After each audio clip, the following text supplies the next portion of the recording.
Howdy everyone! For today's Jolly Lark, I'm going to show you how to make a quick, easy wire flight stand, like so. Real nice thin wire, it's nice and sturdy to replace these kind of cheap, awful clear plastic flight stands that are so brittle and break so easily. So let's get rid of those and show you how to make a wire replacement that's strong, sturdy, and pretty easy to do. So to start out, you're going to need your base, your miniature, some super glue, some sort of cheapo pliers. I got some just cheap jewelry pliers, some stainless steel rod.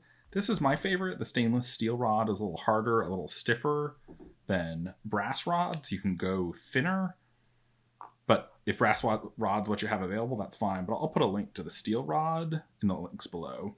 And then you want a drill bit that matches the diameter of the stainless steel rod.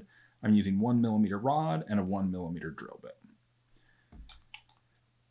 So first you're going to put a hole, and I've already pre-drilled this hole in the miniature. You're going to put a hole in the miniature wherever you want the flight stand to be attaching. And here I'm going to have it kind of behind the feet to have a more dynamic pose.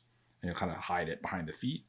And then just look on your base and see, because this might not be the same spot that the original flying stand was, kind of see where you want that to be. Given where the hole is, kind of want the flying stand to be coming out of the back of the base. So all you do is drill a quick hole kind of near the back of the base, about where you want it. And this is nothing exact here.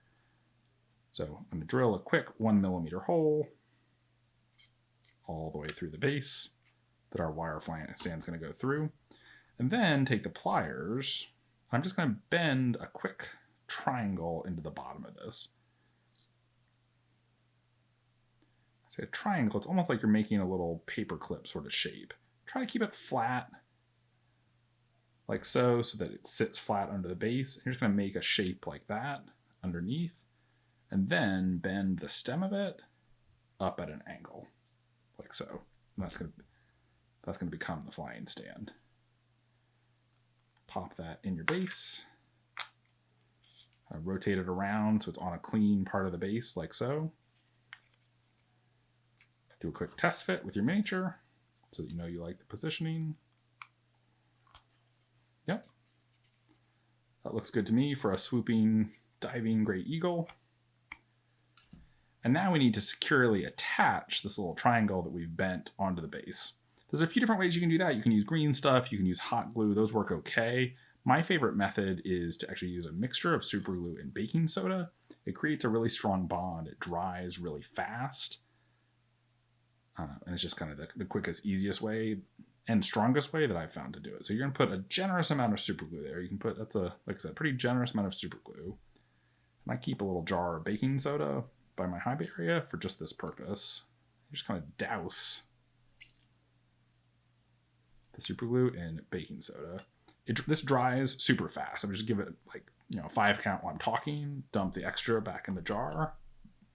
And you got a nice, it's already dry, nice hard, and I don't know what the chemical reaction's happening there, but it really does seem to harden the super glue. That's going to be a nice strong bond. I usually then at the top do the same thing. Just put a little bead of glue around the base of the wire, just kind of sandwich it with some glue.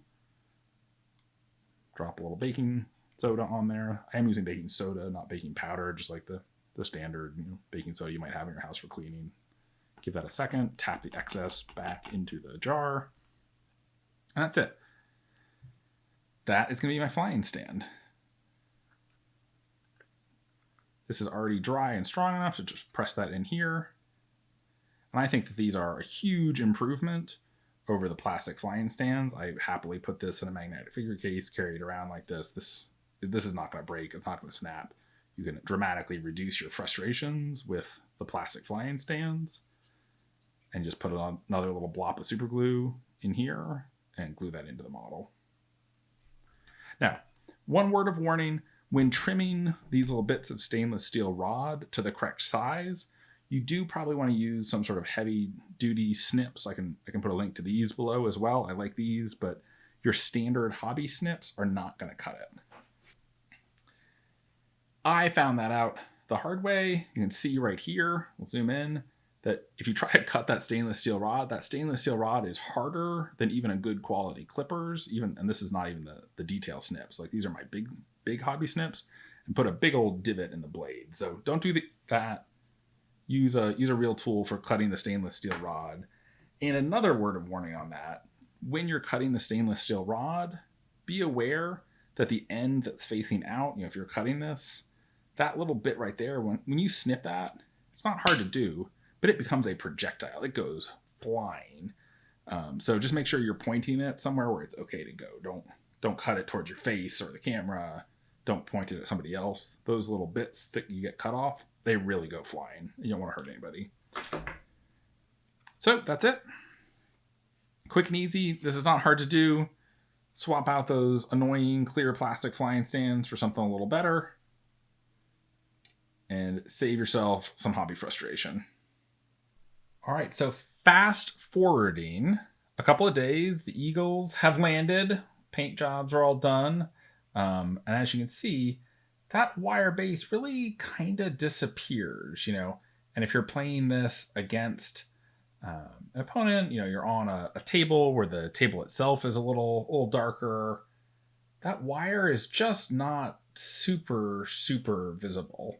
So then as a last step, to get these ready for the table, and just further disguise the wire, usually what I'm going to do is grab some grass tufts, some self-adhesive flocks, and I'll usually put some sort of tuft right by where the wire is emerging from the base. This is one of the larger, taller grass tufts from gamer grass. Just kind of get that in there. And then I grab a couple of smaller tufts, kind of almost feathering out the bigger tuft, putting some smaller tufts next to the larger one, I think often looks good. Grab a couple different colors.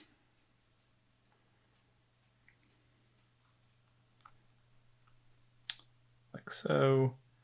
And that's even then disguising. Maybe put one more at the back of that wire stand. Kind of hiding that wire in among the tufts. And like I say, especially on a table when you're on a grass mat, neoprene mat, that little black wire really disappears. To show you exactly what I mean, is grab this army display board from my last tournament, pop the model off its base, off its painting handle rather. Don't want to take it off its base. So dropping that down, on, let's show a better angle of the flying stand there. Dropping that down on a scenic background. That flying stand just really is just not super visible when you're seeing it against a darker textured background. So that's that. Hopefully you found that useful. Get your models on some wire flying stands. Don't worry about breaking those plastic flying stands anymore. I think this looks great. On the taller wires, the taller wire you use, you can sometimes get a little bit of a wiggle as you move the model around. But, I actually don't mind that. It gives a tiny bit of motion when you move the model. It isn't the end of the world, and it settles down quickly. So yeah, that's it. Thanks for joining me. Hit like, hit subscribe. As always, ask any questions in the comments below. I'm always happy to answer questions. And we'll see you next time for another Jolly Lark.